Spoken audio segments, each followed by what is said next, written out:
and welcome to day 2 of our 5-day STEAM challenge hosted by myself, Jamie Hand from Preschool STEAM. All this week I'm coming to you live to share with you how I go through a STEAM theme with young children. So this week, each day I'm kind of focusing on a different part. Now, if you saw our video yesterday, we talked all about exploring and how to set up a discovery center. And I still have that behind me. So if you missed that video, go ahead, scroll back, look for day 1, and we talked all about exploring with plants. Now today, we are going to talk about how you can set up your own STEAM challenge for your students. A challenge is a great way when you don't have a lot of time to do a full investigation or a long activity. Then sometimes a quick STEM, or as we like to say, STEAM, a quick challenge can help involve the theme that you're already doing, integrate that with some problem-solving skills with your students. So I'm going to walk you through how I come up with different STEAM challenges so that hopefully you can also create your own. And of course, we have this group here so we can share. So I'm going to do another post. It will say day 2. And if you have any STEAM challenges that you've created or that you've done in the past, or maybe you're doing it this week along with us, if you have any about plants, we would love to see what you have. So don't be afraid to share. We are all about sharing our ideas here in the group. Okay, so a challenge, as I said, is an open-ended exploration. But what's different than our Discovery Center is the students are solving a specific problem. So you are asking a direct question that they are answering. The difference, though, is there's not really a right or wrong way to answer the question, and it should be open-ended. And that means every student's answer should look unique to their own learning. So you shouldn't see 25 flowers that all look the same. That would not be an open-ended exploration or challenge. So the students are asking a specific question. Now this is how I come up with my challenges that I create. I start with a book, and for today we are reading From Seed to Plant by Gibbons, excuse me. Sorry, Gail. And so this is a great book that goes into a lot of information about plants. There's actually a lot of information in this book. You could even break it up into sections and read a little part each day. But what you want to do is read through it, and see what you think your students would be interested in. Now, it's not just thinking what you think they are interested in, but actually using your observations from the day before. So using our observations from when the students were exploring in the Discovery Center. What type of questions were they asking? What type of comments did you overhear? So use those observations that you make while the children are exploring and combine that with the book you're reading to see what type of challenges you can come up with. So let me give an example so it makes more sense. So in this book, as I said, there's lots of different information, but one part that stuck out to us were the different types of flowers and the different parts of a flower. So it goes into great detail. We did kind of simplify it. We kept it to just the different parts of like a stem, a leaf, the roots. And so the challenge became, can you build a flower that incorporates the different parts? So can you build the different parts of a flower?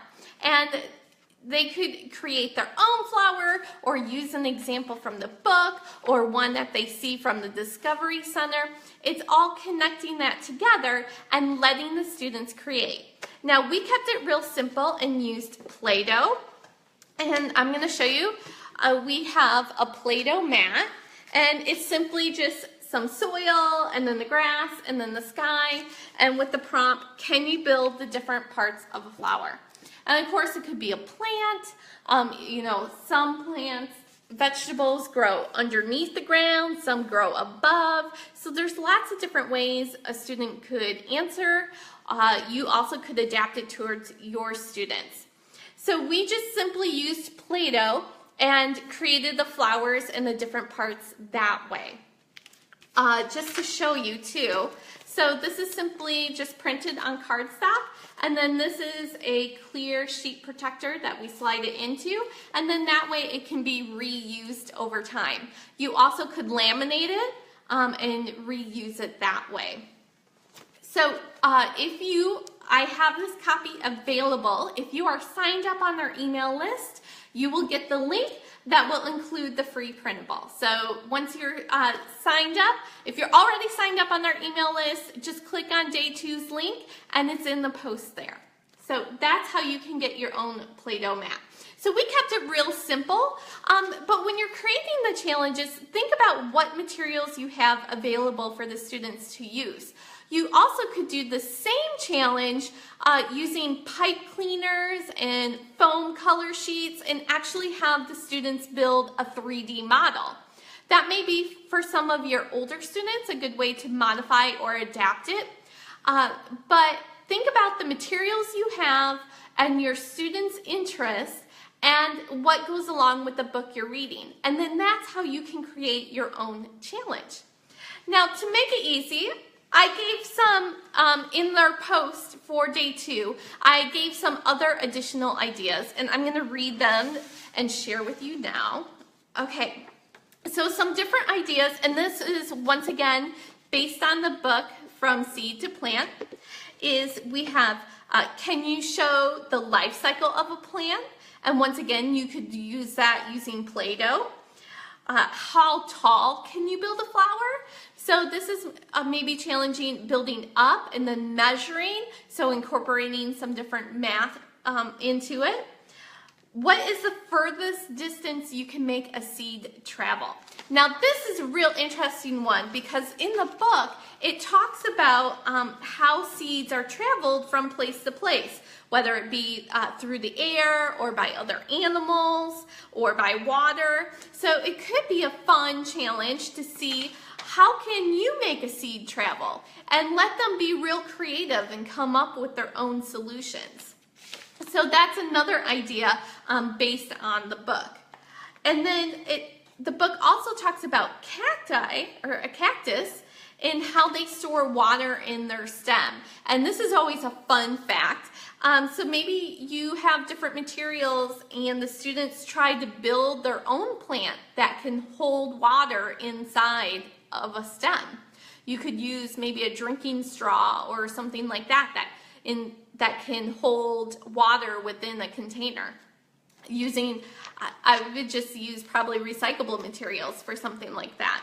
So that are some different ways that just from one book, you can create different challenges. Now, as I said, these are just meant to be quicker challenges, not necessarily a long-term investigation or STEAM activity. Tomorrow, in Day 3, we're going to be talking more about how you can extend the student learning along with our theme and topic about plants. Okay. Oh, and as a bonus, for those of you that are signed up on the email list, we do have an additional Play-Doh mat, just a creative prompt of what is growing in your garden, and this is just more an open-ended creative thinking exercise where students can build their own gardens with Play-Doh. And that also is a sneak peek into an activity we're doing later in the week. So see, everything throughout the week kind of builds on top of it. I would still continue to leave the Discovery Center out for students to explore. It's great to compare what you read in the book to what you see in real life. And then also let the students keep observing. Do they notice any changes about the plants? Has anything changed from Day 1 to Day 2? For example, our plants started to look a little droopy. So we added some water in a squirt bottle so that we could keep our plants watered. So different observations like that, you want to continue to prompt students through your questioning and continue to let them explore and ask questions.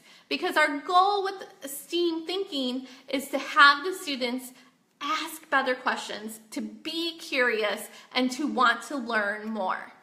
Okay, well, I'm just going to end it there. I will see you with day 3, and I look forward to seeing any STEAM challenges that you create. Please share in our group. Just look for the post for the day 2 share. Thanks for watching.